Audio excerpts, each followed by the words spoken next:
আসসালামু আলাইকুম। আশা করছি আপনারা সবাই অনেক ভালো আছেন আর আমিও ভালো আছি। পারভিন লাইফস্টাইলের নতুন একটা ব্লগে আপনাদের সবাইকে স্বাগত জানাই। তো আজকে হচ্ছে বৃহস্পতিবার। আমার ব্লগটা শুরু করছি সকাল 11টা বাজায়। সকাল 8টা বাজায় আমার রান্নাবান্না কমপ্লিট করে নিয়েছি, কারণ আমার হাজব্যান্ড আর আমার ছেলে 8:30 বাজায় ওরা খেয়ে দিয়ে স্কুলে চলে যায়। তাই ওদেরকে বিদায় করে দিয়ে আমি আমার অন্য কাজে হাত দিই। আজকের ব্লগে আমি রান্নাবান্না দেখাবো না দেখে সেই জন্য আমি তখন ক্যাপচার করি নেই। তো ভাবছি আজকে কিছু ঘরের কাজ করব। যাওয়া 3-4 দিন ধরে অনেক বৃষ্টি আসল, তাই ঘরের কোনো কাজকর্ম করতে পারি না, ঘরে লেত্রা হয়ে রয়েছে। আজকে একটু রোদ উঠছে, ভাবছি কিছু কাপড় ধুয়ে দেবো আর ঘরটা একটু পরিষ্কার করে আলনাটা গুছিয়ে নেব। তো এই তো দেখুন আমি জামা কাপড়গুলো গুছিয়ে নিলাম। এখন বিছানার চাদরটা চেঞ্জ করে নেব। বিছানার চাদরটা অল্প লেত্রা হয়ে গেছে, 3-4 দিন আগে বিছাইছিলাম, এখন উঠে নেব। আমি সবসময় বিছানার চাদর 3 দিন বা 4 দিন পরে পরে চেঞ্জ করে থাকি। বৃষ্টি গেলে সেজন্য ভাবছি যে আজকে বিছানার চাদরটা উঠাইয়ে ধুয়ে দিই আর নতুন করে অনেক চাদর বিছিয়ে নিই। আজকে আমি আপনাদের সাথে কিছু কথা শেয়ার করব বা কিছু টিপস শেয়ার করব যেগুলো আপনাদের অনেক ভালো লাগবে। তো আমার সাথে থাকুন, আমার পাশে থাকুন। এই যে বিছানাটা যে দেখতেছেন, আপনারা হয়তো ভাবতেছেন যে এটা কোনো লাক্সারি বিছানা বা লাক্সারি খাট, অনেক টাকা খরচ করে বানাইছি, কিন্তু তা মোটেও না। এটা একদম কম পয়সায় কম খরচে বানাইছি। আর এটা কিন্তু কোনো প্লাইউড বা কাঠের পালেং না, এটা হচ্ছে একটা সিমেন্টের পালেং। যখন আমি ঘর দিলাম, আমরা মধ্যবিত্ত পরিবারের মানুষ, আমাদের কাছে অত টাকা পয়সা নাই, তাই অনেক কষ্ট করে অনেক দিন পয়সা পাতি জোগাড় করে ঘরটা দিয়েছি। যখন ঘরটা দিলাম তখন মাথায় আসলো যে ঘর তো দিলাম, পয়সা সব ফুরিয়ে গেল, কিন্তু ঘরে যে ফার্নিচার না থাকলে ভালো লাগবে না। তাই আমি মনে মনে বুদ্ধি করলাম যে এখন তো নতুন করে ফার্নিচার কেনার জন্য টাকাও নাই। তো একটা বুদ্ধি করলাম যে আমি একটা সিমেন্টের পালেং বানাবো। প্রথমে আমার হাজব্যান্ডে না করলো যে সিমেন্টের পালেং আবার কীরকম হবে, ওটাতে শোয়া যাবে না, আবার রাত্রে ঠান্ডা লাগবে। আমি তখন বললাম যে দেখি কি করে করা যায়। তো মিস্ত্রি ভাইদের বললাম তখন যে এরকম করে আমাকে একটা সিমেন্টের পালেং বানিয়ে দিবে। তখন তারা বললো যে না, ওই রকম করে তো হয় না। আমি তাদেরকে বললাম যে তোমরা শুরু করো, আমি তোমাদেরকে দেখিয়ে দেব, আমি যেরকম যেরকম বলবো যেরকম করবা। তো ওরা শুরু করলো, করার পরে ওরা বুদ্ধি দিল যে না, এর ভিতরে তো মাটি দেওয়া লাগবে, মাটির উপরে সিমেন্টের পালেং হয়, কিন্তু কাঠ দেওয়া তো হবে না। আমি বললাম যে আমি এটা একটা বক্স পালেংয়ের মতো করব, সাইড দিয়ে ইটা গাইতে উপরে প্লাইবোর্ড দিয়ে ছাইনিয়ে দিব।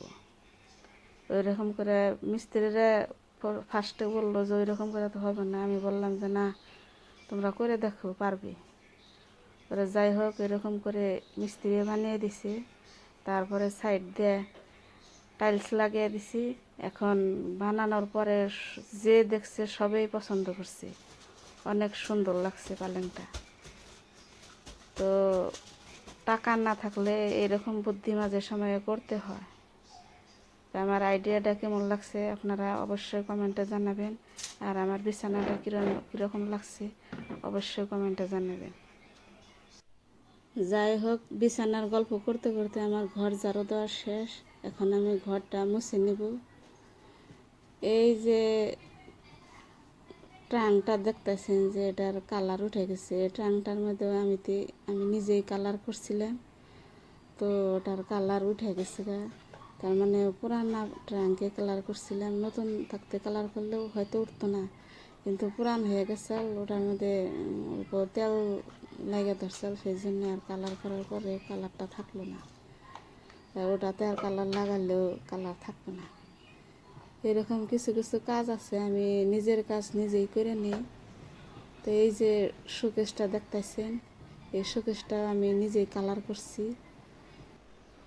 নতুন ঘরে পুরানো জিনিস ভালো লাগে না, তাই ভাবলাম যে এটাও একটু কালার করে নেই, হয়তো অল্প নতুন নতুন লাগবে। সেইভাবে শোকেসটা কালার করলাম। তো এই হচ্ছে আমার ফার্নিচার, এই হচ্ছে গরিবদের বুদ্ধি। আমরা মধ্যবিত্ত পরিবারের বউরা এরকম করে কিছু বুদ্ধি করে কাম করলে সংসারের একটু হলেও জটিলতা দূর করা যায়। তো কথা বলতে বলতে আমার বিছানা চাদরটা ধোয়া হয়ে গেল। তো এখন শুকা দিতে মিলে দিব।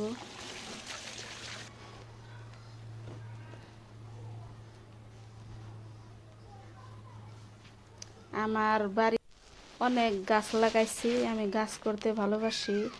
আমি সবজি কোনো দিন কিনা খাই না, সবসময় সবজির গাছ আমি বাড়িতেই লাগাই। তো সেই জন্য আমার বাড়িটা একটু সবুজ সবুজ দেখা যায়।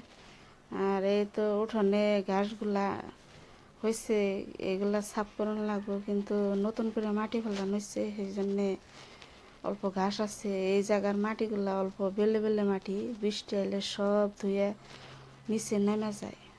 তাই ঘাস থাকলে অল্প মাটিটা কম ধুয়ে নামে, সেই জন্য সাফা করি না। এই তো দুর্গাপূজার পরে এগুলা সাফা করে এই জায়গায় সবজির গাছ লাগামো বা ফুলের নতুন করে ফুলের গাছ লাগামো।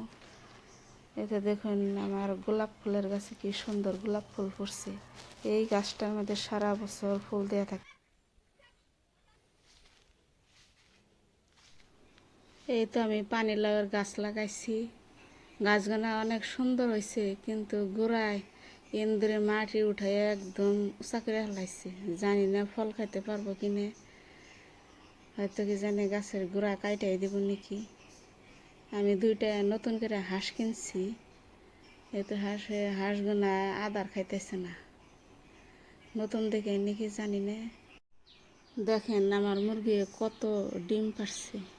গ্রামে থাকার এটা একটা মজা, যে গ্রামে থাকলে সব ফ্রেশ জিনিস খাওয়া যায়, ভালো জিনিস খাওয়া যায়, যেগুলা শহরের মানুষে কোনো সময় ভোগ করবার পারে না। তারা টাকা থাকলেও আমরা গ্রামের মানুষেরা যেসব জিনিস খায় সেগুলো তারা পায় না। তো আজকের ব্লগটা এই তৈরি, পাশে থাকবেন।